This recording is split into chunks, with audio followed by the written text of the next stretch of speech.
Okay, so hope you all doing well with your preparations, and I'm here with another video on the topic enzyme important formula and PYQ part 2। तो part 1 में हमने cover कर रहा था enzyme के जो भी important formulas वगैरह जो मेनली फॉर्मूलाज थे वो सारे कवर करे थे, एंजाइम की काइनेटिक्स देखी थी। इस पार्ट में हम देखेंगे एंजाइम का इनहिबिशन कैसे होता है, एंजाइम का डीएक्टिवेशन कैसे होता है, ये हम इसमें कवर करेंगे। और इस वीडियो के साथ एंजाइम जो टॉपिक है हमारा वो खत्म हो जाएगा। ठीक है। मुझे पता है ये वीडियो थोड़ा लेट है, मंडे को ही तो यार, एक दिन लेट है। संभाल लो यार, कल पूरा दिन लग गया भाई इसे बनाने में, पूरा दिन तो नहीं, खैर सुबह का दिन लगा दो, उसके बाद फिर मुझे कुछ काम से जाना पड़ा था। खैर, बाकी बात बाद में। चलते हैं अपने टॉपिक की तरफ। तो सबसे पहले आएगा हमारे पास Lineweaver plot. Lineweaver plot क्यों पढ़ रहे हैं हमने? मैकल्सन मेंटन इक्वेशन पढ़ी तो थी, अभी एक और नई चीज बला क्या आ गई है सब, ये पढ़ना पड़ेगा। क्यों? क्योंकि हमें इनहिबिशन पढ़ने में से आसानी हो जाए। अब कैसे हो जाती है, क्यों हो जाती है, वो बताते हैं। इसको डबल रेसिप्रोकल प्लॉट भी कहते हैं। क्यों कहते हैं वो बताते हैं। माइकलसन मेंटन इक्वेशन जो थी वो थी v equals to V max S divided by K M plus S. अगर हम दोनों को उल्टा कर दें तो one by B K M plus S जो हो जाएगा वो ऊपर पहुंच जाएगा, वी मैक्स बाय एस नीचे आ जाएगा। ठीक है। ये भी रेसिप्रोकल हो गया और ये भी रेसिप्रोकेट हो गया। ठीक है। और ये डबल रेसिप्रोकल क्यों बोला जाता है? जो माइकलसन मेंटन का बनता है वो v और s के बीच में ग्राफ बनता है और कुछ ऐसा ग्राफ बनता है। ठीक है। और यहाँ पे x और y एक्सिस दोनों पे ही रेसिप्रोकल होते हैं, वन बाय वी और वन बाय एस, यानी कि डबल रेसिप्रोकल प्लॉट बनाया जाता है और इसमें एक स्ट्रेट लाइन हमें मिलती है। अगर कुछ याद हो तो स्ट्रेट लाइन का जो होता है y equals to M X plus C equation, वो होती है, क्या होती है? इक्वेशन होती है लीनियर ग्राफ की। ठीक है। तो कुछ मैच हो रहा है? हो रहा है, बताते हैं आगे। K M plus S divide by V max plus S अगर मैथ पढ़ी हो तो हम क्या कर सकते हैं? दोनों में मल्टीप्लाई कर सकते हैं, डिवाइड कर सकते हैं V max plus V max S का। तो अगर हम K M divided by V max multiply by one by S लिख सकते हैं इसको, प्लस ये हो गया, प्लस यहाँ पे हो जाएगा आपका S divide by V M S. तो एस से एस कैंसिल, यहाँ पे आ गया वन बाई वी एम। तो कुछ ये इक्वेशन नजर आ रही है सेम सी। तो one by V equals to K M by V max one by S one by V max. अब ये दिख रहा है वन बाय वी मैक्स और वन बाय वी, यहाँ दो जगह दिख रहा है, तो क्या ये ठीक है। और यहाँ पे वन बाय वी, तो इसको हम वाई है, तो इसको हम क्या लिख सकते हैं? Y one by S. ये कौन सी जगह पे दिख रहा है तुम्हें ग्राफ में? एस, एक्स पोजीशन पे, तो ये क्या हो जाएगा हमारे पास? एक्स। अब एम और सी क्या है? प्लस में क्या आता है? सी, यहाँ पे हो गया सी। और मल्टीप्लाई में क्या होता है? एम। तो क्या इक्वेशन बन रही है? Y equals to M X plus C? हाँ बन रही है, यहाँ पे आ गया प्लस। बन रही है पूरी इक्वेशन? बिल्कुल बन रही है। अब एम क्या होता है? एम होता है टेन थीटा, यानी कि स्लोप। तो ये हो गया हमारे पास स्लोप, यानी कि परपेंडिकुलर अपॉन बेस। ठीक है, K M bye V max. और एस क्या होता है हमारे जो सी क्या होता है हमारे पास? होता है इंटरसेप्ट। इंटरसेप्ट यानी कि जो लीनियर लाइन है वो वाई एक्सिस को जहां पे काटेगी उसको क्या कहेंगे हम? इंटरसेप्ट। ये जो है, ये है हमारे पास इंटरसेप्ट। ठीक है। ये हो गई सी की वैल्यू, ये हो गया एम की वैल्यू, ये जो स्लोप बनेगा वो हो गई हमारे पास एम की वैल्यू। और ये जो पॉइंट होता है इसको हम कहते हैं माइनस सी बाय एम। करके देखो ना, सी की वैल्यू क्या थी? One by V divided by M. यहाँ पे हम नीचे डिवाइड में लिखेंगे, क्या आ जाता है हमारे पास? के एम बाय वी। तो वी से वी कैंसिल, ये माइनस का था, इक्वल्स टू माइनस का वन बाय के एम। बन गया सही? वन माइनस का वन बाय के एम, तो वो आ जाता है इस पॉइंट पर। तो ये हमारी इक्वेशन बन गई y equals to X plus C. Linear equation है तो हमें किसी भी पॉइंट पे जाना होगा, तो सीधी सी बात, हमें दोनों चीजें सीधे सीधे ये पॉइंट और ये पॉइंट क्लियरली मिल जाएगा। जबकि यहाँ पे ऐसे मिलना जो कि लीनियर, दिक्कत होती है, हम आगे का प्रिडिक्ट नहीं कर पाते। यहाँ पे तो क्या है, हमारे चार पॉइंट मिले, हमने सीधी लाइन खींच दी, हो गया प्रिडिक्ट। यहाँ पे हमें कर्व आ रहा है, कर्व में प्रिडिक्शन मुश्किल होता है कि कर्व कितना मुड़ेगा। ठीक है ना? तो कर्व में आएगी दिक्कत, इस वजह से हमने एक नया निकाला लाइन वीवर प्लॉट, जो कि लीनियर है। लीनियर तो सीधी लाइन खींच दो, पता चल जाएगा हमारे पास। ठीक है। इसको हम डबल रेसिप्रोकल प्लॉट भी कहते हैं। समझ में आया हम ये क्यों कर रहे हैं? इनहिबिशन के लिए बहुत ज़्यादा इंपॉर्टेंट है। कैसे है वो आगे जाके पता करेंगे और क्या क्या चीज़ें निकालते हैं। तो बढ़ते हैं अपनी नेक्स्ट स्लाइड की तरफ, जो कि है एंजाइम इनहिबिशन, आज का मेन टॉपिक। और ये होता है दो टाइप का, यानी पहला होता है इरिवर्सिबल इनहिबिशन और दूसरा होता है रिवर्सिबल इनहिबिशन। तो इरिवर्सिबल इनहिबिशन में क्या होता है? इरिवर्सिबल इनहिबिशन यानी कि आपने किसी इंसान में गन फायर कर दी तो उसकी डेथ होनी है। यानी कि अगर उसके सिर में गन फायर कर दी, गोली लग गई है, तो उसकी डेथ होनी होनी है। वो रिवर्सिबल इनहिबिशन है, यानी कि उसको वापस जिंदा नहीं कर सकते। पर रिवर्सिबल इनहिबिशन क्या है? अब उसको कोई बीमारी हो जाए या उसको कोई पॉइजन दे दें या उसकी कोई और दिक्कत हो जाए, उसको दवाई देके ठीक करा जा सकता है, उसको जिंदा रखा जा सकता है। यानी कि उसका इनहिबिशन तो हुआ पर वो रिवर्सिबल था, उसको वापस जिंदा करा जा सकता है। इरिवर्सिबल इनहिबिशन यानी हमने सीधे उसे मार दिया। तो हमारे गेट वाले जो हैं वो ज्यादा वायलेंस में विश्वास नहीं रखते, तो इरिवर्सिबल इनोवेशन हमारे सिलेबस में इतना नहीं है। बस पढ़ लो इरिवर्सिबल इनोवेशन होता गया है। मेन जो हमारे में दिया हुआ है वो है रिवर्सिबल इनोवेशन के टाइप्स, जो कि है कॉम्पिटिटिव, अनकॉम्पिटिटिव, नॉन कॉम्पिटिटिव और सबस्ट्रेट। सबस्ट्रेट जो है वो अनकॉम्पिटिटिव का ही एक स्पेशलाइज्ड पार्ट है। ठीक है, तो चलिए देखते हैं फिर क्या क्या चीजें आती हैं। तो सबसे पहले आता है हमारे पास कॉम्पिटिटिव इनहिबिशन। कॉम्पिटिटिव इनहिबिशन में क्या होता है कि जो इनहिबिटर होता है वो एंजाइम से जाके बाइंड कर जाता है और ईआई कॉम्प्लेक्स बना लेता है। अब इसमें दिक्कत कहाँ आती है? क्या होता है कि जो एंजाइम होता है ना, उस पर एक ही साइट होती है, या तो उस पर सबस्ट्रेट बाइंड करेगा या इनहिबिटर बाइंड करेगा। ठीक है, साथ में इनहिबिटर जो होता है, ये क्या हम पढ़ रहे हैं, रिवर्सिबल, वो वापस निकल भी सकता है। ये नहीं कि बाइंड कर गया तो एंजाइम की ऐसी तैसी मार ही देगा, ये नहीं है। वो बाहर भी निकल सकता है। बाहर निकल सकता है तो वहां पे सबस्ट्रेट भी आ सकता है। इसको कैसे ओवरकम कर सकते हैं? अगर हम सबस्ट्रेट की कंसंट्रेशन बहुत ज्यादा बढ़ा दें तो एंजाइम इनहिबिटर की जगह सबस्ट्रेट से जाके बाइंड करेगा। खुद सोचो, अगर एक एंजाइम पर एंजाइम पे अगर हम बोले कि हमारे पास 6 सबस्ट्रेट है और दो क्या है, इनहिबिटर है। क्या है, 6 सबस्ट्रेट और 2 इनहिबिटर, प्रोबेबिलिटी किसकी ज्यादा होगी? ये हो जाएगा 6/8 और ये हो जाएगा 2/6। इनहिबिटर की प्रोबेबिलिटी, एस की प्रोबेबिलिटी 6/8, इनहिबिटर की प्रोबेबिलिटी 2/6। तो एंजाइम किससे बाइंड करेगा? सबस्ट्रेट से बाइंड करेगा ना। हर सबस्ट्रेट के पास 6 मॉलिक्यूल है, तो सबस्ट्रेट से बाइंड करने की प्रोबेबिलिटी ज्यादा हो जाएगी और एंजाइम इनहिबिटर से बाइंड करने की प्रोबेबिलिटी कम हो जाएगी। तो इस कॉम्पिटिटिव इनहिबिशन को हम सबस्ट्रेट को बढ़ा के ओवरकम कर सकते हैं। अब इसमें दिक्कत कहाँ आ रही है? केएम में दिक्कत आ रही है। केएम में कैसे दिक्कत आ रही है? अगर सबस्ट्रेट से बाइंड करने की बजाय वो एंजाइम इनहिबिटर से बाइंड करेगा तो क्या उसकी एफिनिटी कम होगी? हाँ, एफिनिटी कम होगी। सबस्ट्रेट की तरफ उसकी एफिनिटी कम हो जाएगी। क्यों एफिनिटी कम हो जाएगी? क्योंकि वो इनहिबिटर से बाइंड करने लग गया। अब अगर एफिनिटी कम होगी तो केएम बढ़ेगा। कैसे बढ़ेगा? हमने लास्ट वीडियो में पढ़ा था, KM is inversely proportional to affinity. किसके इन्वर्सली प्रोपोर्शनल है? एफिनिटी की। एफिनिटी के इन्वर्सली प्रोपोर्शनल है। एफिनिटी कम हो रही है तो के एम क्या होगा? बढ़ जाएगा। बढ़ जाएगा कि नहीं बढ़ जाएगा? वी मैक्स पे क्या कोई असर पड़ेगा? वी मैक्स पे कोई असर नहीं पड़ेगा। वी मैक्स होता है हमारे पास के catalyst multiply by E T. Total enzyme concentration पर कोई फर्क पड़ रहा है? नहीं पड़ रहा है। इनहिबिटर जो होता है वो हट जाता है और वापस सबस्ट्रेट भी आ जाता है। सबस्ट्रेट बढ़ाने से वो हो जाएगा, क्या हो जाएगा? सबस्ट्रेट जो होगा इनहिबिटर की जगह आ जाएगा। तो टोटल एंजाइम कंसंट्रेशन पर कोई दिक्कत आ रही है? नहीं आ रही है। तो वीएम क्या रहेगा? कांस्टेंट रहेगा। कांस्टेंट रहेगा। खुद सोच के देखो कि एफिनिटी ही तो कम हुई है, वीमैक्स तो कभी ना कभी अचीव कर ही लेंगे ना। कभी ना कभी मैक्सिमम वेलोसिटी तो पहुंच ही जाएगा ना। वो जब सबस्ट्रेट की कंसंट्रेशन उसको इतनी मिल जाएगी तो वो मैक्सिमम वेलोसिटी अचीव कर ही लेगा, उससे तो कोई दिक्कत नहीं है। पर धीरे धीरे करेगा, जल्दी ना करके धीरे धीरे करेगा। कैसे? जो हम प्लॉट करते थे वो कुछ ऐसा आता था, वी और एस का।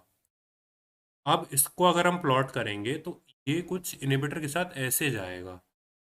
अब अगर इसको देखा जाए तो वी मैक्स, ये मैक्सिमम वेलोसिटी, ये तो अचीव कर ही ली ना उसने जाके, थोड़ा देर में करी, पर वी मैक्स तो अचीव कर ही लिया ना। अब इसमें क्या है? V half of the V max, Km क्या होता है? Half of the V max, सबसे concentration at half of the V max. अगर हम इस पे देखें तो ये देखो, और यहाँ पे देखो, सबस्ट्रेट कंसंट्रेशन यहाँ पे कम है, यहाँ पे ज्यादा है।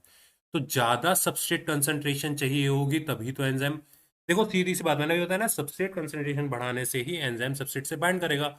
और जितनी ज्यादा सबस्ट्रेट कंसंट्रेशन चाहिए एक एंजाइम को बाइंड करने के लिए, उतनी कम एफिनिटी। और जितनी कम एफिनिटी उतनी ज्यादा केएम। सिंपल सी बात। घुमा फिरा के वही चीज आ रही है। अगर ऐसे समझ में नहीं आ रहा तो मैं एक एग्जांपल देता हूँ। ये मान लो हमने पिछले में क्या बनाए थे, लड्डू। लड्डू बनाए थे, आप हो एंजाइम, लड्डू है सबस्ट्रेट। अब एंजाइम का इनहिबिटर आ रहा है। इनहिबिटर कौन है? एक चिरांद बच्चा आपका रिलेटिव का, जिसको आप भगा भी नहीं सकते, मार भी नहीं सकते हो। ठीक है। वो आके क्या कर रहा है, एक तो आपको खींच रहा है, और साथ में जो सबस्ट्रेट है ना, जो बूंदी के लड्डू बन रहे हैं, वो जो बूंदी है ना उसको खाता जा रहा है। अब क्या करेगा, अब वो बूंदी खाता जा रहा है तो तुम्हारी एफिनिटी सबस्ट्रेट की तरफ कम होगी, इनहिबिटर की तरफ ज्यादा हो जाएगी, कि भैया हटाओ इसको, पहले हटाओ तब हम चैन से बना पाएंगे। पर क्या है, उसको हटाते तो रहोगे, पर क्या है, बूंदी के लड्डू तो बनते रहेंगे ना, वो डिलीवर तो होते रहेंगे तुम्हारे रिलेटिव के घर पे। उसमें तो कोई दिक्कत नहीं है। सबस्ट्रेट की कंसंट्रेशन अगर बढ़ा देंगे हम, तो वो बंदा बूंदी भी खाता रहेगा, और तुम एंजाइम क्या कहते हैं, सबस्ट्रेट बूंदी के लड्डू भी बनाते रहोगे, तो तुम्हें कोई दिक्कत भी नहीं होगी। ठीक है। पर एफिनिटी तो गड़बड़ा गई ना। एफिनिटी तो कम हो गई, क्योंकि एफिनिटी तुम्हारी थोड़ी बहुत बढ़ गई। किसकी तरफ बढ़ गई तुम्हारे पास? इनहिबिटर की तरफ, क्योंकि वो तुम्हारे बीच में उंगली कर रहा है, जो भी कर रहा है वो उसकी तरफ बढ़ गई। तो केएम की वैल्यू इंक्रीज। अब केएम की वैल्यू इंक्रीज हुई है तो हमारी माइकलसन मेंटन इक्वेशन में कुछ तो अंतर आएगा। अब किसी चीज को इंक्रीज करने के लिए उसको क्या करते हैं, मल्टीप्लाई या डिवाइड? मल्टीप्लाई ना, डिवाइड करेंगे तो छोटा हो जाएगा। ये देखो, 1 में 10 का अगर डिवाइड देंगे तो वैल्यू आ जाएगी 0.1, और मल्टीप्लाई करेंगे 1 में 10 का तो वैल्यू आ जाएगी 10। तो मल्टीप्लाई करने से बढ़ रहा है, तो के एम में हमें कुछ ना कुछ तो मल्टीप्लाई करना पड़ेगा, जिससे कि के एम की वैल्यू बढ़ जाए। तो हम क्या मल्टीप्लाई करते हैं, एल्फा। अब भला ये क्या नई चीज आ गई? अब ये जो चीज है वो होती है equal to 1 plus inhibitor divided by K of inhibitor. K of inhibitor क्या होता है? किसी का भी के जो कांस्टेंट हम निकालते हैं, क्या निकालते हैं, रिएक्टेंट अपॉन प्रोडक्ट। रिएक्टेंट हमारे इस केस में क्या है, एंजाइम प्लस इनहिबिटर। प्रोडक्ट क्या है, एंजाइम इनहिबिटर कॉम्प्लेक्स। तो के आई की वैल्यू होगी एंजाइम मल्टीप्लाई बाय इनहिबिटर का molar concentration divided by enzyme inhibitor का मोलर कंसेंट्रेशन। और यहां से हमारे पास अल्फा की वैल्यू निकल आएगी। के एम क्या हो रहा है, बढ़ रहा है, तो के एम में हमें किसी चीज का मल्टीप्लाई करना पड़ेगा उसको बढ़ाने के लिए। एल्फा के एम को हम क्या कहते हैं, K apparent. K apparent, A double P, equals to हो जाएगा हमारे पास alpha K M. K apparent क्या है, बढ़ी हुई के की वैल्यू। क्यों बढ़ रही है, क्योंकि एफिनिटी कम हो रही है। अब ग्राफ पे देख लेते हैं क्या होता है, कि हमारे जो मेन क्वेश्चन आते हैं ना वो इस ग्राफ से आते हैं। अब इसको अगर हम उल्टा कर देंगे, उल्टा कर देंगे तो हमारे पास पहले क्या था, K M by V max 1/s 1/v max, यही था ना। पर क्या दिक्कत हुई, यहाँ पे के एम की जगह पे ना हमने एल्फा मल्टीप्लाई कर दिया, तो यहाँ पे के अपरेंट की जगह पे आ जाएगा एल्फा के एम की जगह पे। तो हमारे पास कहाँ दिक्कत आई, जब ये जो स्लोप है, ये दिक्कत करा ना। एम क्या था, स्लोप। स्लोप में ऊपर एल्फा बढ़ा, यानी कि वैल्यू बढ़ी। स्लोप में एल्फा इंटू एम अपरेंट निकालोगे तो एल्फा इंटू एम हो जाएगा। एल्फा इंटू एम यानी कि एम की वैल्यू बढ़ी, एम की वैल्यू बढ़ी यानी स्लोप बढ़ा, यानी कि ये और ऊपर जाएगा। और ऊपर जाएगा, इनहिबिटर और ऊपर तक जाएगा, और ये यहाँ पे आके यहाँ पे बाइंड करेगा ये। तो ठीक है, 1 - alpha K M. 1/v max change हो रहा था, वी मैक्स तो चेंज नहीं हो रहा था ना, उतना का उतना ही था। और के एम की वैल्यू क्या है, वो बढ़ती जा रही है। बढ़ेगी कैसे, ये उल्टा डायरेक्शन कैसे, माइनस ऑफ, अगर एक बात बताओ, -1/20 इक्वल्स टू, अगर हम के एम रखेंगे, -1/20 इक्वल्स टू के एम रख, सॉरी गलत वैल्यू रख दी। अरे यार, इरेजर।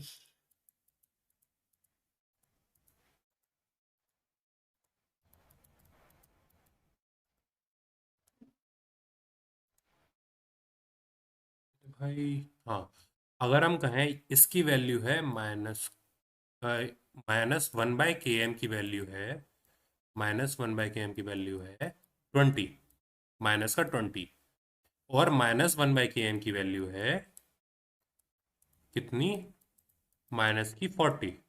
तो minus minus cancel, minus minus cancel. तो के एम की वैल्यू नीचे वाले के लिए तो हो जाएगी 1/40। और हमने अभी पढ़ा था, ग्रेटर अगर ज़्यादा, डिनोमिनेटर अगर ज़्यादा होगा तो के एम की वैल्यू उतनी कम होगी।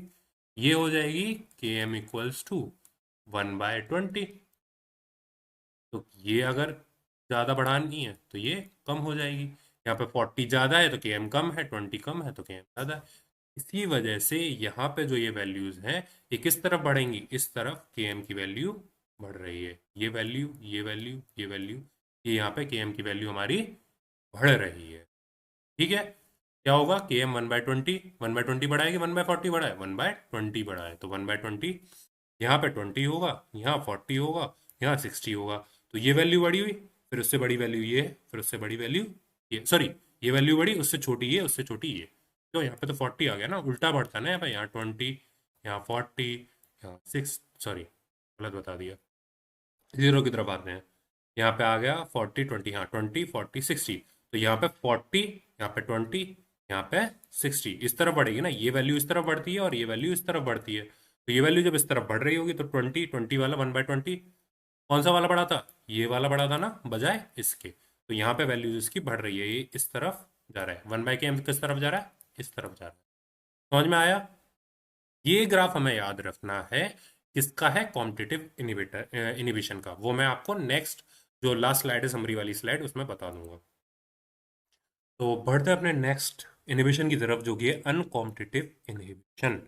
अब अनकॉम्पिटिटिव इनिबिशन में क्या हुआ, अब उस बच्चे में और उंगली हुई, उसने कहा भाई सूखे सूखे नहीं खाऊंगा, मैं बने बनाए खाऊंगा। तो अब क्या कर रहा है, वो बने बनाए लड्डुओं को खा रहा है। अब बने बनाए लड्डुओं को खा रहा है और तुम्हें नहीं पता, तुम्हें नहीं पता, तुम पीछे देख रहे हो लड्डू कम हो रहे हैं, लड्डू कम हो रहे हैं, तुम और स्पीड से बना रहे हो। ठीक है, तुम्हारी इससे लड्डू बनाने की जो एफिनिटी है ना वो और बढ़ गई, तुम और बढ़ा रहे हो कि पीछे देख रहे हो कम बनना है, आगे बनाते जा रहे हो। अब बनाते तो जा रहे हो पर लड्डू वहां पे खत्म भी होते जा रहे हैं, वहां पे खत्म होते जा रहे हैं, तुम्हारी एफिनिटी तो बढ़ गई उसकी तरफ। ठीक है ना, लड्डू बनाने बढ़ाने की तरफ एफिनिटी तो बढ़ गई, पर वो जो वी मैक्स है ना, यानी कि जो रिलेटिव के घर जो हमें पहुंचाना है, जो लड्डू रिलेटिव के घर पर पहुंचाने हैं, वो प्रोडक्ट जो हमारे रिलेटिव के घर पहुंचने हैं वो नहीं पहुंच पा रहे। क्यों, क्यों नहीं पहुंच पा रहे, क्योंकि वो बच्चा वहां से खाता जा रहा है ना, वो बच्चा वहां से खाता जा रहा है, तो हमारी एफिनिटी जो है वो तो इंक्रीज हुई, एफिनिटी इंक्रीज हुई, यानी कि के एम डिक्रीज हुआ। अब के एम भी डिक्रीज हुआ, साथ में वो बच्चा लड्डू खाता जा रहा है, तो मैक्सिमम वेलोसिटी अचीव कर पाओगे, नहीं कर पाओगे, क्योंकि वो तो खाता जा रहा है ना, पहुंचा ही नहीं पाओगे तुम। तो मैक्सिमम वेलोसिटी भी डिक्रीज हो गई। कैसे, अब इसमें हम नॉर्मल बताते हैं। क्या हुआ कि एंजाइम के पास है दो साइड, अब दो साइड पे सबस्ट्रेट भी बाइंड हो सकता है और इनहिबिटर भी बाइंड हो सकता है। और इनहिबिटर क्या होता है, इनहिबिटर सिर्फ और सिर्फ सब जो एंजाइम के साथ सबस्ट्रेट बाइंड है ना, उसी एंजाइम के साथ जाके बाइंड होगा। ठीक है, तो एंजाइम सबस्ट्रेट, अब ये ई एस आई जो कॉम्प्लेक्स है ना ये बढ़ गया। कैसे बढ़ गया, अब जब आई जो है ना इससे बाइंड हो गया तो ये सबस्ट्रेट को निकलने नहीं दे रहा है। क्या हुआ कि ये वाला जो है ना इक्विलिब्रियम में होता है ना, ई प्लस और एस और ई एस, तो जो ई एस कॉम्प्लेक्स है ये ज्यादा हो गया। ज्यादा कैसे हो गया, क्योंकि ई एस आई बनने लग गया, ई एस आई बनने लग गया तो एस, ये ई प्लस एस वापस बनने दे नहीं रहा है, ई प्लस एस वापस बनने दे नहीं रहा है। तो फिर क्या हो रहा है कि एफिनिटी जो है वो बढ़ गई। एफिनिटी किसकी तरफ बढ़ गई, सबस्ट्रेट की तरफ, क्योंकि ज्यादा ई एस बन रहा है। और एफिनिटी बढ़ गई तो के एम क्या हो गया हमारे पास, डिक्रीज हो गया। पर साथ में ई एस के बाद वो ई प्लस पी पर नहीं जा रहा है, ई प्लस पी की बजाय वो ई एस आई बना ले रहा है। तो जिससे ना तो वो ई प्लस एस पे जा पाएगा, ना वो ई प्लस पी पे जा पाएगा, यानी कि ना तो वो तुम्हारे रिलेटिव के घर पहुंच पाएगा, ना ही तुम उनको बनाते वो वापस लड्डू टूट के वापस उसमें जा पाएंगे, क्योंकि वो तो वहां पे खाली है ना। ठीक है, तो वापस ना तो वो सबस्ट्रेट में छोड़ रहा है, ना तो सबस्ट्रेट बना रहा है कि गंदे बन के वहां पे छोड़ दिए तुमने, सब बूंदी के लड्डू वापस उसमें मिला दिया। ना ही वो क्या करने दे रहा है, वापस उसको अपने रिलेटिव के घर जाने दे रहा है। ठीक है, तो इस केस में क्या हुआ, के एम और वी एम दोनों ही डिक्रीज हो गए। दोनों डिक्रीज हुए तो क्या करेंगे हम, एल्फा से डिवाइड करेंगे। क्या करेंगे, एल्फा से डिवाइड। एल्फा की वैल्यू क्या होती है, 1 + i/k, के आई, वो पता ही है। के आई की वैल्यू चेंज होगी, के आई की वैल्यू कैसे चेंज होगी, क्योंकि के आई यहाँ पे हो रहा है। अब हमारे पास जो प्रोडक्ट है वो है ई एस आई, और जो हमारे पास सबस्ट्रेट है वो E S plus E S multiply by I. ये है हमारे पास substrate upon, sorry, reactant upon product. ठीक है, तो के आई की वैल्यू ऑब्वियसली चेंज होगी, के आई क्योंकि अलग रिएक्शन कर रहा है। ठीक है, ये चीज समझ में आई।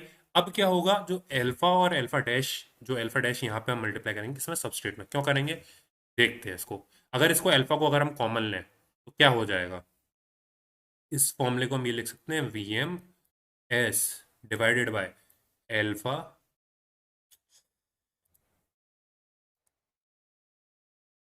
रिजॉल्विंग कर दे रहा हूँ। हाँ, तो इसको हम क्या लिख सकते हैं? पी एम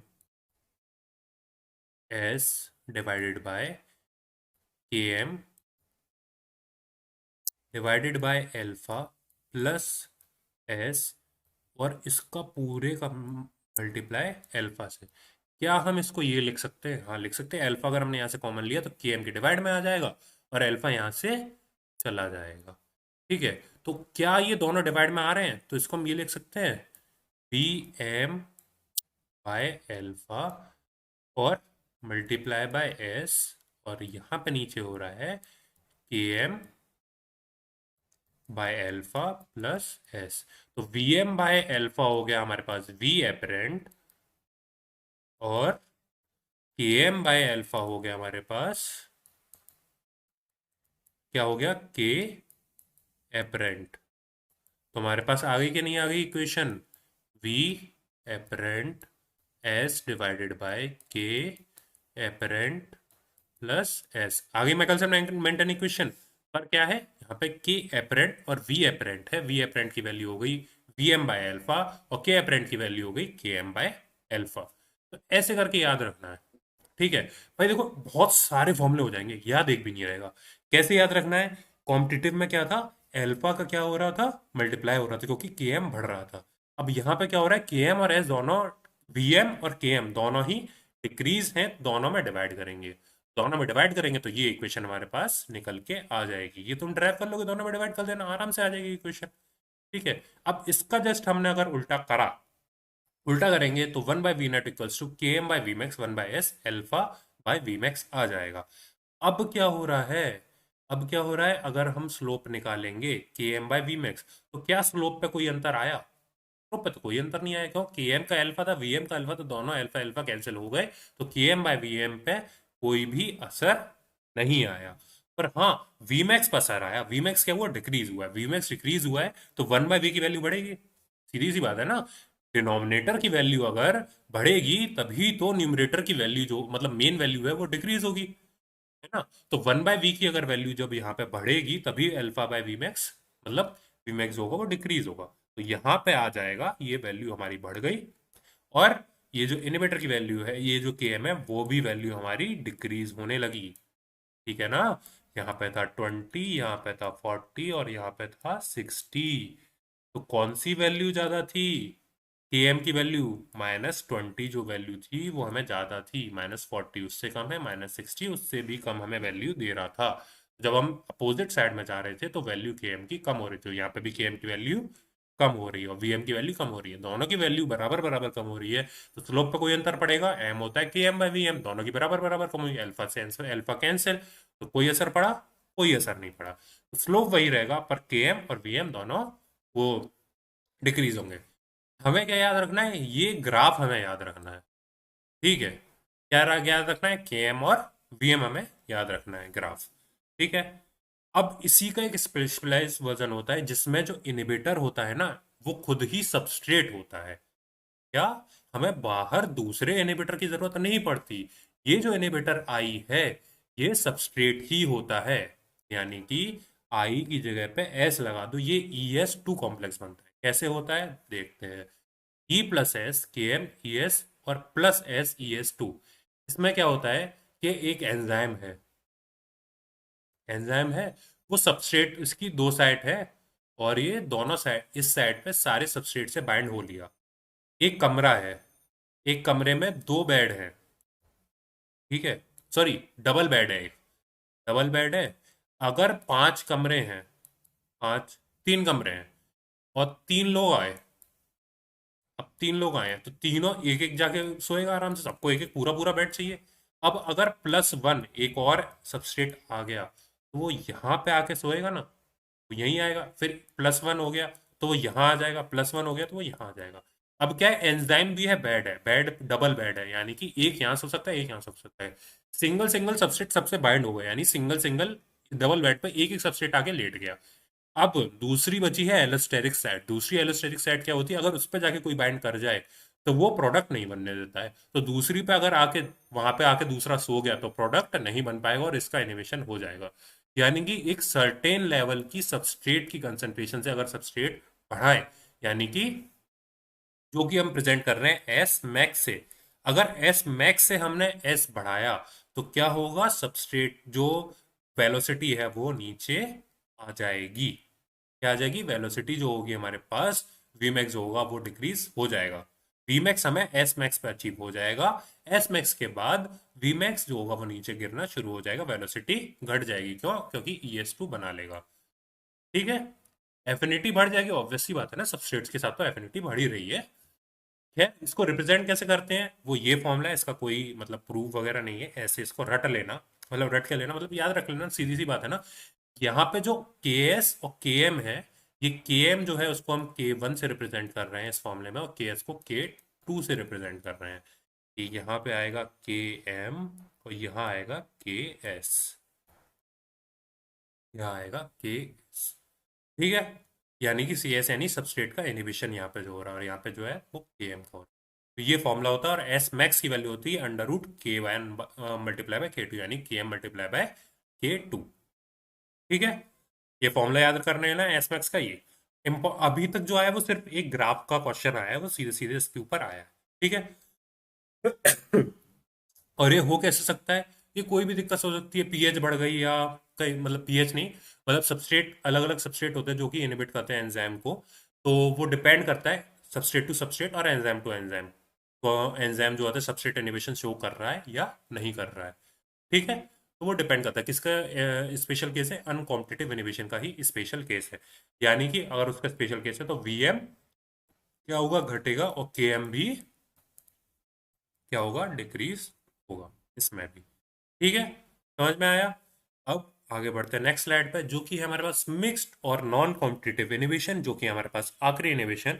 अब इसमें क्या होता है, अब एक नहीं है, दो चिरांद बच्चे आ गए। क्या, रिलेटिव का भाई भी आ गया, यानी कि उस चिरांद बच्चे का एक और छोटा भाई आ गया। वो बूंदी खाया जा रहा है, और छोटा बच्चा पीछे जाके क्या खाया जा रहा है, लड्डू खाया जा रहा है। अब ना तो तुम्हारी एफिनिटी, तुम्हारी एक तो एफिनिटी की भी ऐसी तैसी हुई, ठीक है, एफिनिटी भी खराब हुई। क्यों? क्योंकि तुम जो सामने बच्चा खा रहा है उसको भगा रहे हो, और जो पीछे वाला खा रहा है वो खाया जा रहा है। ठीक है, तो तुम्हारी एफिनिटी भी खराब हुई। साथ में क्या हुआ कि जो तुम्हारे पास एफिनिटी कम, वो हुई, कम हुई, यानी कि केएम हमारा बढ़ गया। केएम क्या हुआ, बढ़ गया। साथ में मैक्सिमम वेलोसिटी अचीव हो पाएगी, वीएम नहीं हो पाएगी। कैसे हो सकती है, क्यों नहीं हो सकती? क्योंकि भाई एक तो सबस्ट्रेट भी तुम खाए जा, वो बूंदी भी खाए जा रहे हो, साथ में बूंदी के लड्डू भी नहीं बनने दे रहे हो। रिलेटिव के घर पे जाएगा क्या, कुछ नहीं। मैक्सिमम वेलोसिटी तुम पहुंच ही नहीं पाओगे ना, इतने रिलेटिव्स के घर तक तुम पहुंचा ही नहीं पाओगे। ठीक है, तो ये मैक्सिमम वेलोसिटी डिक्रीज हुई। केएम क्यों इंक्रीज हुआ, एफिनिटी तुम्हारी कम हो गई ना। तो ये तो होता है मिक्स्ड में। मिक्स्ड में क्या होता है, केएम जो होता है वो हो जाता है इंक्रीज। क्यों? क्योंकि एफिनिटी हो जाती है डिक्रीज सामने वाले बच्चे को हटाने में। पर एक चीज और, नॉन कॉम्पिटिटिव में क्या होता है कि सामने वाला बच्चा जो है, जो सामने बैठा हुआ है, वो उतनी ही बूंदी खा रहा है जितनी बूंदी के लड्डू पीछे बैठा बच्चा खा रहा है। अब बूंदी के लड्डू कम दिखेंगे, एफिनिटी बढ़ेगी, और बूंदी वो खा रहा है वहां पे एफिनिटी घटेगी। तो जितनी घटी उतनी बढ़ी, तो केएम क्या हो जाता है, कांस्टेंट। तो नॉन कॉम्पिटिटिव में क्या होता है, केएम हो जाता है हमारे पास कांस्टेंट, और वीएम हो जाता है डिक्रीज। और मिक्स्ड में क्या होता है, केएम हो जाता है इंक्रीज, और वीएम हो जाता है डिक्रीज। ठीक है, समझ में आया कैसे? अब यहाँ पे के आई और के आई डैश हो गया, तो यहां से हमें मिल जाएगा अल्फा, और यहां से मिल जाएगा अल्फा डैश। अल्फा और अल्फा डैश दोनों की वैल्यू हमने पीछे अनकॉम्पिटिटिव और कॉम्पिटिटिव में देखी। ठीक है, और यहां पे हम क्या करेंगे, अल्फा के एम में तो मल्टीप्लाई करेंगे, क्यों? क्योंकि इंक्रीज हो रहा है, और यहाँ पे मल्टीप्लाई करेंगे क्योंकि डिक्रीज हो रहा है। कैसे होगा इसको, अगर अल्फा डैश को अगर तुम कॉमन लोगे, अल्फा डैश को अगर कॉमन लिया तो ये हो जाएगा V M S divided by alpha K M divided by alpha dash plus S, और यहाँ पे आ जाएगा अल्फा डैश कॉमन। तो वी एपरेंट क्या हो गया, alpha dash V M. V apparent क्या हो गया, V M by alpha dash. Divide क्यों करा, क्योंकि डिक्रीज हो रहा है। और के अपरेंट क्या हो गया इसमें, K M alpha by alpha dash. अब क्या होता है नॉन कॉम्पिटिटिव में, एल्फा और alpha dash, alpha equals to alpha dash हो जाता है, तो एल्फा से एल्फा कैंसिल, तो ये हो जाता है के एम। किसमें, नॉन कॉम्पिटिटिव में। मिक्स्ड में एल्फा अल्फा डैश इक्वल नहीं होते हैं। क्या नहीं होते हैं, इक्वल नहीं होते हैं। ये जो ग्राफ है वो मिक्स्ड का है। मिक्स्ड का कैसे है, क्योंकि ये वीएम में भी दिक्कत आ रही है और केएम में भी दिक्कत आ रही है। वीएम तो डिक्रीज हो ही रहा है, साथ में केएम भी डिक्रीज हो रहा है। जो किसका ग्राफ आता है, नॉन कॉम्पिटिटिव का ग्राफ क्या आता है, कुछ ऐसा आता है। ये यहाँ पे केवल और केवल क्या हो रहा है, वीएम 1/v इंक्रीज हो रहा है तो वीएम डिक्रीज होगा, पर केएम की वैल्यू कांस्टेंट है। क्यों कांस्टेंट है, अल्फा से अल्फा कैंसिल हो गया, केएम इक्वल्स टू केएम आ गया था। तो ये ग्राफ होता है हमारे पास किसका, नॉन कॉम्पिटिटिव का, और ये ग्राफ होता है हमारे पास मिक्स्ड का। ठीक है, याद रखना ये किसका है, मिक्स्ड का, और ये कौन सा हो गया हमारे पास, नॉन कॉम्पिटिटिव का। इसमें समझ में आया, बच्चा दोनों तरफ से खा रहे हैं, सेम रेट से खा रहे हैं तो वो नॉन कॉम्पिटिटिव है, अलग अलग रेट से खा रहे हैं तो वो मिक्स्ड है। ठीक है, अल्फा और अल्फा डैश इक्वल है यानी कि वो दोनों बराबर बराबर खा रहे हैं, और अल्फा अल्फा डैश अलग है यानी कि वो अलग अलग खा रहे हैं। इससे क्या होगा, जो के एम होगा वो इंक्रीज हो जाएगा या फिर के एम कॉन्स्टेंट रहेगा। मिक्स्ड में के एम इंक्रीज होगा, नॉन कॉम्पिटिटिव में के एम डिक्रीज हो जाएगा। फॉर्मूला कैसे डिराइव करना है, सीधी सी बात है, जो सेम है उसको वैसा रहने दो, और जो अलग क्या कहते हैं डिक्रीज कर रहा है उसको डिवाइड कर दो। अब इसमें क्या हो रहा था, यहाँ के एम अल्फा से बढ़ रहा था, यहाँ के एम अल्फा से अल्फा डैश से क्या कम हो रहा था, तो हमने अल्फा से मल्टीप्लाई करा, अल्फा डैश से डिवाइड कर दिया। और इस केस में हमने पढ़ा था वीमैक्स डिक्रीज होता है, तो वीमैक्स से अल्फा डैश से डिवाइड कर दिया। इस केस में वीमैक्स डिक्रीज नहीं होता था, हमने कॉम्पिटिटिव में पढ़ा था, तो वीमैक्स कांस्टेंट रहता था, तो अल्फा डैश से हमें, अल्फा से हमें कोई मतलब ही नहीं था। ये क्या है, ये दोनों है कॉम्पिटिटिव और अनकॉम्पिटिटिव का मिक्सचर है। ठीक है, उन दोनों को मिला के हमें ये इक्वेशन मिल गई, इसका रेसिप्रोकल करा हमें ये इक्वेशन मिल गई, कौन सी, लाइन वर्क प्लॉट बनाने के लिए ये इक्वेशन मिल गई। ठीक है, यहाँ पे देख रहा है वीमैक्स जो होता है वो कम हो रहा है, और प्लॉट जो हो रहा है वो, एम जो हो रहा है वो बढ़ रहा है, alpha K M by V M. और जो हमारे पास ये है, क्या कहते हैं, इंटरसेप्ट जो हो रहा है वो क्या हो रहा है, इंक्रीज हो रहा है, इंटरसेप्ट इंक्रीज हो रहा है, और यानी कि वीमैक्स जो हो रहा है वो हमारे पास डिक्रीज। ठीक है, समझ में आया। तो एक समरी ले लेते हैं, सिंपल सी समरी। जो कॉम्पिटिटिव एनिमेशन होता है उसमें के एम इंक्रीज होता है, वीएम अनअफेक्टेड रहता है। क्या हो रहा है, बच्चा जो हो रहा है सिर्फ सबस्ट्रेट खा रहा है, जो कि सबस्ट्रेट बढ़ाने से भी उसकी कोई दिक्कत नहीं है। ठीक है, तो यहाँ पे क्या होगा, ये वाला ग्राफ मिलेगा, याद रखना कौन सा ग्राफ मिलेगा, ये वाला ग्राफ मिलेगा। के एम इंक्रीज हो रहा है, मैंने बताया था ना, के एम इंक्रीज होगा तो इस डायरेक्शन में जाएगा, किस डायरेक्शन में, इस डायरेक्शन में, देखो यहाँ पे आया। और वीएम क्या है, कांस्टेंट है, देखो दोनों का वीएम, नॉन इनहिबिटर और इनहिबिटर का सेम जगह पे आ रहा है। अब अनकॉम्पिटिटिव में केएम भी रिड्यूस हो रहा है, वीएम भी रिड्यूस हो रहा है, बराबर बराबर रिड्यूस हो रहा है, तो स्लोप में चेंज आएगा, नहीं आएगा, यहाँ पे स्लोप में चेंज आया ना, ये देखो स्लोप में अंतर आया कि नहीं आया, ये देखो ये अलग स्लोप बनना है, ये अलग स्लोप बनना है। यहाँ पे क्या है, स्लोप सेम रहा, वाई इंटरसेप्ट चेंज हो गया, तो ये इंटरसेप्ट है, ये चेंज हो गया, वी चेंज हुआ, और यहाँ पे के एम भी चेंज हो गया। के एम क्या हो रहा है, डिक्रीज हो रहा है, इस डायरेक्शन में के एम क्या होता है, डिक्रीज होता है। और वी ऊपर वाली डायरेक्शन में वी मैक्स क्या होता है, डिक्रीज होता है, क्योंकि 1/v की वैल्यू बढ़ रही है। अब ये जो है नॉन कॉम्पिटिटिव, ठीक है, नॉन कॉम्पिटिटिव में के एम अनफेक्टेड है, क्यों, alpha equals to alpha dash, और ये जो होगा के एम कॉन्स्टेंट आ जाएगा, और वी एम जो होगा वो चेंज हो जाएगा। अब ये जो टेबल है इससे देख लेते हैं, नन में वीमैक्स और केएम वही है, कॉम्पिटिटिव में वीमैक्स और एपरेंट केएम होता है, अल्फा केएम हो जाता है, बताया था अभी। अनकॉम्पिटिटिव में दोनों डिक्रीज होते हैं, तो V max divide by alpha dash और K M divided by alpha dash. और मिक्स्ड में क्या होता है, V M divided by alpha dash, यानी कि वीमैक्स अल्फा डैश से अफेक्ट हो रहा है। और जो नॉन कॉम्पिटिटिव होता है उसमें alpha equal to alpha dash होता है, तो केएम अनअफेक्टेड रहता है, और मिक्स्ड में alpha equal to alpha dash नहीं होता, तो alpha KM divide by alpha dash हो जाता है। ठीक है, इतनी बात समझ में आई, यहाँ पे हमारा इनहिबिटर वाला पार्ट खत्म। ठीक है, कुछ क्वेश्चन देख लेते हैं। ये क्वेश्चन अभी पढ़ाया था मैंने, क्या, सबस्ट्रेट वाला। इसको जरा रीशफल करेंगे तो कुछ ऐसा आ रहा है, बी एम एस, यहाँ से एस कॉमन ले लो, तो नीचे आ जाएगा, एस कॉमन लिया तो यहाँ आ जाएगा K M S plus 1 plus S by K S से एस कैंसिल हो गया, तो यहाँ पे आ जाएगा वी एम डिवाइडेड बाय क्या, 1 प्लस था ना उसमें, K M by S plus S by K S. ये फॉर्मूला कुछ देखा देखा सा लग रहा है ना, कैसा देखा देखा सा लग रहा है?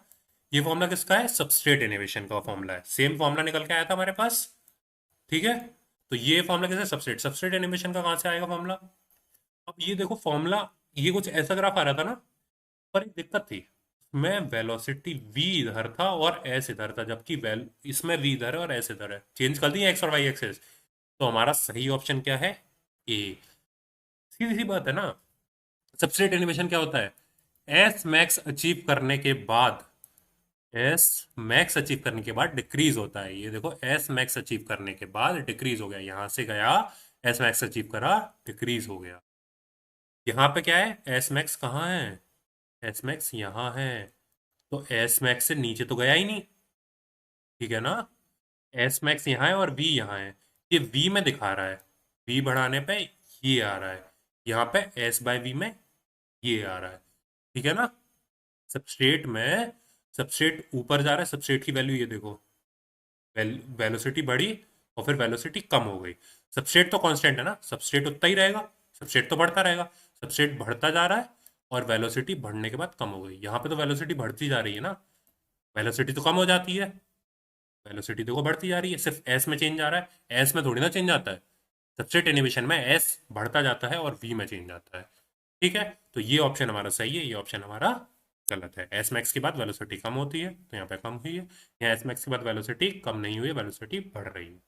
ठीक है, सिर्फ सबस्ट्रेट कम हो रहा है, सबस्ट्रेट हमारा ऊपर नीचे नहीं होता है इसमें। तो ये हो गया हमारे पास। अगला क्वेश्चन, ये क्वेश्चन इसमें क्या पूछा है? Uncompetitive inhibition. हम सिर्फ अनकॉम्पिटिटिव नहीं देखेंगे, हम सारे देखेंगे। हमने अभी अभी समरी पढ़ी है, अभी अभी समरी पढ़ी है। तो ये देखो, ये किसका था? यहाँ पे के एम डिक्रीज हो रहा है विद इनिबिटर, के एम डिक्रीज हो रहा है, वीएम भी डिक्रीज हो रहा है, वीएम देखो विद इनिबिटर ऊपर जा रहा है। के एम और वीएम दोनों किस में डिक्रीज होते थे? अनकॉम्पिटिटिव में। अनकॉम्पिटिटिव वाला कौन सा है? ये है। अब इसमें देखते हैं, इसमें v चेंज हो रहा है, v वहीं का वही है, v मैक्स वहीं है। km चेंज हो रहा है, हाँ, अंदर की साइड जा रहा है ना, अंदर की साइड जा रहा है, यानी km इंक्रीज हो रहा है। km इंक्रीज का मतलब क्या होता है? Competitive inhibition. तो ये कौन सा है? Competitive inhibition. अब ये कौन सा है? यहाँ पे km सेम है, v जो हो रहा है चेंज हो रहा है, v मैक्स घट रहा है, 1/v की वैल्यू बढ़ रही है, यानी v मैक्स घट रहा है, और km सेम है। किसमें होता था? अल्फा से अल्फा टच काट के km कांस्टेंट किसमें करते थे? नॉन कॉम्पिटिटिव में। तो ये हो गया नॉन कॉम्पिटिटिव। और ये वाला ग्राफ किसका है? ये ग्राफ है हमारे पास मिक्स्ड। क्यों? क्योंकि वी भी चेंज हो रहा है, वी चेंज हो रहा है कि नहीं हो रहा है? वी डिक्रीज हो रहा है, और केएम चेंज हो रहा है, हाँ, केएम इंक्रीज हो रहा है, केएम इंक्रीज हो रहा है, वीएम डिक्रीज हो रहा है, यानी कि मिक्स्ड वाला है। ठीक है, मिक्स्ड में विदाउट इनहिबिटर देखो कम केएम है, और सॉरी ज्यादा केएम है, और विदाउट इनहिबिटर क्या है? कम केएम है, ज्यादा केएम है। ठीक है, विद इनहिबिटर हमारे पास यहाँ पे ज्यादा केएम है, विदाउट इनहिबिटर हमारे पास यहाँ पे कौन सा केएम है? कम केएम है। ठीक है, इधर की साइड केएम इंक्रीज होता है ना, क्योंकि यहाँ तो नेगेटिव साइड में जाते जा रहे हैं ना, मैंने अभी सॉल्व करके बताया ना, समझ में आया था ना। तो इधर की साइड केएम इंक्रीज होता है, उधर की साइड केएम डिक्रीज होता है हमारा। ठीक है, तो विदाउट इनहिबिटर कम केएम, विद इनहिबिटर ज्यादा केएम, और वैल्यू जो वी मैक्स है वो डिक्रीज हो रहा है। क्यों? 1/v की वैल्यू बढ़ रही है। ठीक है, तो ये कौन सा हो गया हमारे पास? मिक्स्ड। ये समझ में आया क्वेश्चन? बढ़ते हैं नेक्स्ट क्वेश्चन की तरफ। अब भाई साहब ये कौन सा है? सीधे सीधे ग्राफ से देख के बता दो, हमें क्वेश्चन पढ़ना ही नहीं है। क्वेश्चन क्यों नहीं पढ़ना? ये देखो, यहाँ पे v कांस्टेंट है, v कांस्टेंट है, और वैल्यूज देखो, ये जो है ना, ये इस तरफ जा रही है, km जो हो रहा है वो क्या हो रहा है? इंक्रीज हो रहा है। km किस में इंक्रीज होता है और v मैक्स कांस्टेंट रहता है? Competitive inhibition. क्वेश्चन भी देख लेते हैं। Activity of enzyme was measured by varying the concentration of substrate in the presence of 3 different inhibitors, 0.2, 4 mm. The double reciprocal plot is given below, suggest the inhibition exhibit. जब हमने ये जो सबसे कम डाला, तो Km क्या था? विदाउट इनहिबिटर Km क्या था? कम था। हमने इनहिबिटर बताया, Km बढ़ा, इनहिबिटर और बढ़ाया, Km और बढ़ गया, तो कौन सा हुआ? कॉम्पिटिटिव। ठीक है, अब आगे बढ़ते हैं। तो ये एक और क्वेश्चन हमारे पास आ जाता है गेट पीवाईक्यू का, जिसमें दिया हुआ है which one of the following statement is not true. तो सबसे पहले दिया है competitive inhibition, substrate and inhibitor compete for the same active site. हाँ, कॉम्पिटिटिव इनहिबिशन में सेम एक्टिव साइट होती थी, हाँ होती थी। तो सेम एक्टिव साइट के लिए लड़ते थे, हाँ लड़ते थे। तो क्या है ये? सही है। नॉट ट्रू पूछा है, सही है ये। Addition of large amount of substrate to an enzyme can not overcome uncompetitive inhibition. क्या कर पाएगा? नहीं कर पाएगा। क्यों? क्योंकि वो तो ई एस आई कॉम्प्लेक्स बना रहा है ना। एंजाइम प्लस सबस्ट्रेट पे तो फर्क पड़ ही नहीं रहा है। वो ई एस आई कॉम्प्लेक्स बना रहा है। सबस्ट्रेट कितना बढ़ा लो, सबस्ट्रेट तो बाइंड कर ही रहा है ना उससे। सबस्ट्रेट बढ़ाने से इनहिबिटर तो हटेगा नहीं। क्यों? इनहिबिटर तो एलोस्टेरिक साइड पर लगा हुआ है, एलोस्टेरिक साइड पर सबस्ट्रेट जाता नहीं है। सबस्ट्रेट एलोस्टेरिक साइड पर सिर्फ और सिर्फ अनकॉम्पिटिटिव की स्पेशल कंडीशन में जाता है, जिसमें वो इनहिबिट करता है। वो केस है तब भी सबस्ट्रेट जो होता है वो ओवरकम ना करके सबस्ट्रेट बढ़ाने से वो और इनिबिशन कर देगा। ठीक है, तो ये तो कैसे भी गलत होगा। Addition of large amount of substrate उल्टा उसकी जो क्या है, इनिबिशन और बढ़ा सकता है अगर वो स्पेशल केस में आ गया तो। और नहीं भी आया तो अभी ओवरकम हम नहीं कर सकते हैं। उसके बाद फिर क्या है? A transition state analog in enzyme. Transition state analog कौन सा होता है? जब सबस्ट्रेट और कोई एक इनहिबिटर आ जाए, इस इनहिबिटर को कहते हैं हम ट्रांजिशन स्टेट एनालॉग। कब कहते हैं? जब इसकी ट्रांजिशन स्टेट और सबस्ट्रेट की ट्रांजिशन स्टेट कौन सी होती है? ये ये होती है ट्रांजिशन स्टेट। तो ये ट्रांजिशन स्टेट जो होती है, सॉरी मैंने ग्राफ गलत बनाया है। अ, हम्म, ये जो ट्रांजिशन स्टेट होती है ना, ये ट्रांजिशन स्टेट, ये इनहिबिटर और सबस्ट्रेट की दोनों की सेम हो जाए तो इसको कहते हैं ट्रांजिशन स्टेट एनालॉग। किसको कहते हैं? इनहिबिटर को कहते हैं। तो अगर हम ये ऐड कर देंगे, enzyme catalysis reaction increase the rate of production of formation. क्या कोई भी इनहिबिटर आके रेट को इंक्रीज कर सकता है? नहीं कर सकता। इनहिबिटर तो इनहिबिट करेगा ना। या तो रेट कांस्टेंट रहेगी या कम होगी। वीमैक्स कभी बढ़ते देखा? वीमैक्स या तो कांस्टेंट था या कम हो रहा था। ठीक है, सिर्फ केएम बढ़ रहा था। केएम भी एफिनिटी का उल्टा था, इस वजह से बढ़ और घट रहा था। ठीक है, तो क्या मैक्सिमम, क्या रिलेटिव के घर तक प्रोडक्ट पहुंच पाएगा? नहीं पहुंच पाएगा, क्योंकि वो चिरांद बच्चा कुछ ना कुछ उंगली कर ही देगा, तो जिसकी वजह से उनके घर तक पहुंचाने में हमें दिक्कत होगी। तो ये क्या है? ये गलत है। इंक्रीज नहीं होगा, या तो कांस्टेंट रहेगा या फिर डिक्रीज होगा। आखिरी है, in non competitive inhibition KM of an enzyme its substrate remain constant as the concentration of inhibitor increase. हमें नीचे से मतलब नहीं है। Non competitive KM constant, non competitive में केएम कांस्टेंट रहता था, हाँ रहता था। क्या ये सही है? हाँ सही है। तो इसका आंसर क्या होगा? सी, क्योंकि सी ही इन सब में गलत है। ठीक है, तो बढ़ते हैं फिर अपना नेक्स्ट। नेक्स्ट आती है अपने पास आरएनए क्वेश्चन। हाँ मुझे पता है वीडियो बहुत लंबी हो रही है और थोड़ा सा पार्ट बचा है, सब्र कर लो थोड़ा सा। तो आरएनए से क्वेश्चन क्या होती है? ये एंजाइम डीएक्टिवेशन वाला पार्ट है। इनहिबिशन हमारा पूरा कंप्लीट हो चुका है, इतना ही था। इसमें क्या होता है? के डी इक्वल्स टू ए ई की power minus E D by R T. यानी कि आर होता है आइडियल गैस कांस्टेंट, टी होता है एब्सोल्यूट टेम्परेचर, ई डी होती है activation energy for enzyme deactivation, E होती है एक्टिवेशन एनर्जी, नीचे डी यानी कि डीएक्टिवेशन के लिए जो एक्टिवेशन एनर्जी लग रही है। उसके बाद फिर ए होता है आरएनएस कांस्टेंट, और के डी तो डीएक्टिवेशन कांस्टेंट है ही, उसके बारे में पढ़ रहे हैं। ठीक है, तो ये हो गया हमारा आरएनएस इक्वेशन। सॉरी। उसके बाद हमारे पास आता है एंजाइम डीएक्टिवेशन, जो होता है जिसकी रेट होती है R D equals to K D E ए। अब समझा के डी हमने क्यों पढ़ा अभी? ठीक है, तो के डी हमने कहाँ से निकालेंगे? आरएनएस इक्वेशन से। ई ए क्या है? वहां पे जो एंजाइम प्रेजेंट है। ठीक है, तो अगर हम इसको क्या करेंगे? डिफरेंशिएट करेंगे तो हमारे पास क्या वैल्यू आएगी? क्या वैल्यू आती है? D E by D T equals to K D E A. तो ई ए को अगर हम इधर ले गए, डी टी को उधर ले गए, तो 1 by E A D E equals to हो जाएगा के डी डी टी। ये हमने कुछ पढ़ा था ना, इसका फॉर्मूला आएगा L N E A divided by E A, E A not divided by E A. क्यों होगा? क्योंकि यहाँ पे minus D E by D T था। माइनस क्यों होता है? क्योंकि डीएक्टिवेशन हो रहा है, एंजाइम की कंसंट्रेशन कम हो रही है। तो E A not by E A equals to K D into D T हो जाएगा के डी टी। इनिशियल अगर हम टाइम जीरो से लेके चल रहे हैं तो टी आई जो जाएगा वो जीरो हो जाएगा और टी फाइनल हमारे पास ये हो जाएगा K D T. L N को अपोजिट साइड में भेजेंगे तो क्या वैल्यू आ जाएगी, E A equals to E A not इधर गया, ई की पावर अगर एंटी लॉग लेते हैं एंटी लॉग हो जाता है ई की पावर में के डी टी। क्या हो जाएगा, ई की पावर में के डी टी। यहाँ पे ई ए नॉट होगा और यहाँ पे ई ए इक्वल्स टू प्लस का के डी टी। ठीक है, हमने ई ए नॉट ऊपर था ना, ई ए नीचे था, तो ई ए की पावर ई की पावर प्लस के डी टी, पर यहाँ पे तो उल्टा है, इसको उल्टा कर दो ना, E A equals to E A not divide by E की power minus K D T. E की पावर प्लस में है, ऊपर जाएगा माइनस में हो जाएगी, तो ये आ जाएगा हमारे पास E A equals to E A not E की power minus K D T. ये जो स्मॉल ई है ना, ये मत समझना ये स्मॉल ई ये वाला है, ये एंटी लॉग वाला स्मॉल ई है।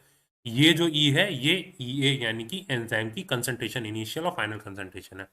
ठीक है, अब वीमैक्स की वैल्यू इसमें क्या होती है, K cat E A naught multiply by E A minus K D T. ठीक है, यहाँ पे के कैट ई होता है ना, V M equals to K cat into E T. E T की वैल्यू हमारे, इसको हम लिख सकते हैं K cat into E T की वैल्यू हो जाएगी हमारे पास E A not, sorry E A, E ए की वैल्यू हमारे पास क्या थी, ई A naught multiply bye minus K D T. अब ये यहाँ पे रखेंगे तो ये हो जाएगा K cat E A not minus E की power minus K D T. मुझे पता है ये पूरी समझ में नहीं आ रही है, ये वाली देख लो, के cat E A not E की power minus K D T. ई ए की वैल्यू यहाँ पे हमने पुट कर दी, तो ठीक है ये वैल्यू यहाँ आ गई।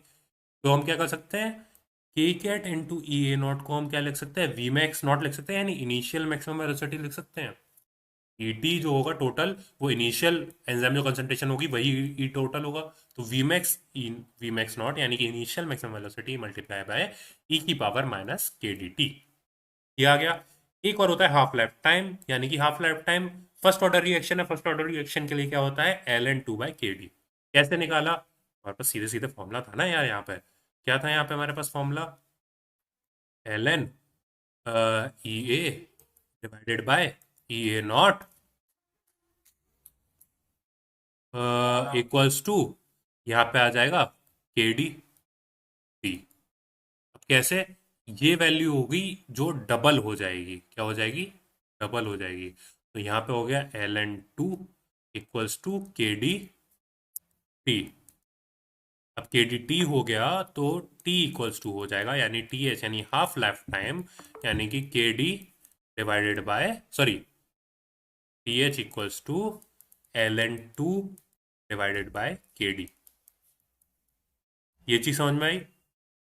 एल एन टू क्यों हुआ, क्योंकि हाफ लाइफ यानी कि उसका जो लाइफ है वो आधी हो जाए इनिशियल से।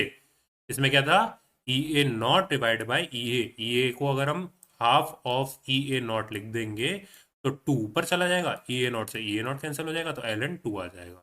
ठीक है, तो T H equals to L N two by K D.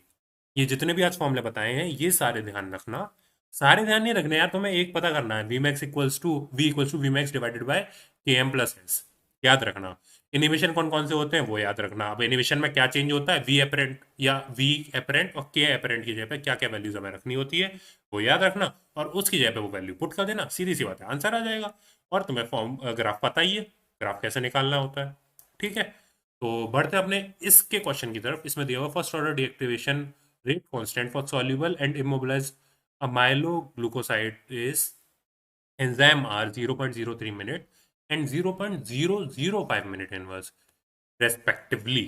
The ratio of half life of the immobilized enzyme to the soluble enzyme is, ठीक है, अब रेशियो ऑफ हाफ लाइफ क्या होती है, T H equals to L N two divided by K D. अब T H one divide by T H two equals to हो जाएगा K D two divide by K D one equals to हो जाएगा क्या है, immobilise. Immobilise की कितनी थी, इमोबिलाइज पहला है ना, इमोबिलाइज में सॉल्युबल, इमोबिलाइज की कितनी थी 0.03, और इसकी कितनी थी इमोबिलाइज की ये, और 0.05 थी सॉल्युबल की। ठीक है, तो सॉल्युबल वाला ऊपर यहाँ पे आ जाएगा 0.005, और इमोबिलाइज के ऊपर आएगी 0.03। तो पॉइंट से पॉइंट कैंसिल, तो 5, यहाँ पे 030 करना पड़ेगा, तो ये हो जाएगा पॉइंट से पॉइंट कैंसिल, 30 डिवाइड बाय 5, 5 से 30 गया 6 टाइम्स, तो आंसर आ जाएगा आपका 6। ठीक है, इमोबिलाइज की कितनी थी 0.03, तो और सॉल्युबल की कितनी थी, सॉरी सॉल्युबल की थी 0.03 और इमोबिलाइज की थी 0.05। तो TH1 यानी इमोबिलाइज यानी कि KD1 यहाँ पे 0.05, TH2 यानी कि सॉल्युबल, सॉल्युबल यानी KD2 यानी 0.03। ठीक है, तो 30/5 यानी कि 6 आंसर आ गया। ओके, तो यही था आज की वीडियो के लिए, थैंक यू। और प्लीज़ अगर ये वीडियो सब पसंद आई हो और आप चैनल पर नए हो तो प्लीज़ सब्सक्राइब करना, और वीडियो पसंद आई हो तो लाइक करना, शेयर करना। मुझे पता है ऑलरेडी बहुत बड़ी वीडियो हो चुकी है, तो आप अभी तक बने हो उसके लिए बहुत बहुत थैंक यू। और आपको कोई भी क्वेश्चन हो इन सब में तो प्लीज़ कमेंट करके बताना। और आप मेरे को फॉलो कर सकते हो इंस्टाग्राम पे और लिंक्डइन पे, और आपको कोई भी दिक्कत हो तो मेरे को टेलीग्राम पे DM कर सकते हो, और टेलीग्राम चैनल ज्वाइन करो यार, वहाँ पे स्टडी मटेरियल से लेके कुछ तक सब मिलेगा। क्या दिक्कत है, मेरे सारे वीडियो के अपडेट्स वगैरह है वो सब वहाँ पे आपको मिलेंगे, जो भी पोल्स वगैरह है वो सारे वहाँ पे आते हैं। तो क्या दिक्कत है यार, वहाँ पे ज्वाइन करो। अब पोल से याद आया, जो हमारी बायो प्रोसेस फॉर्मूला योजना है वो मैं जल्द ही शुरू करने वाला हूँ, उसका पोल टेलीग्राम पे डाला हुआ है, उसका जो भी अपडेट है मैं टेलीग्राम पे दे दूंगा। तो प्लीज़ प्लीज़ जाके वहाँ पे ज्वाइन करो। और आज के लिए इतना ही, मिलते हैं नेक्स्ट वीडियो में, तब तक के लिए बाय।